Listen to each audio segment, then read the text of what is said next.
పాత పద్ధతిలో పనిచేస్తే పాత రిజల్ట్సే వస్తాయి. కొత్త పద్ధతులు మొదలెట్టండి. టర్బైన్స్ తెప్పించండి. అవి ఇక్కడ దొరకట్లేదే. యుఎస్ నుంచి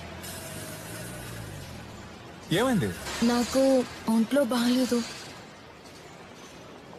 ఇది చూడండి, ఏమీ లేదు. ఎక్కువ ఆలోచించుకో, డాక్టర్ ఇంటికి పంపిస్తా. ఇక్కడికి రాకూడదు. ఏమి తినబుద్ధి కావట్లేదు.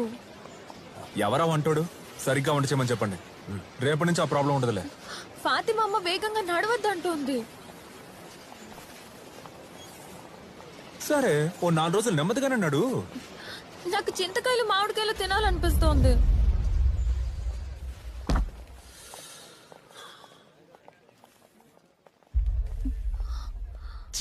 చెట్టే పంపిస్తాను, తిందువు గాని. ఏమైంది నీకు? రాజాజా అమ్మొస్తోంది.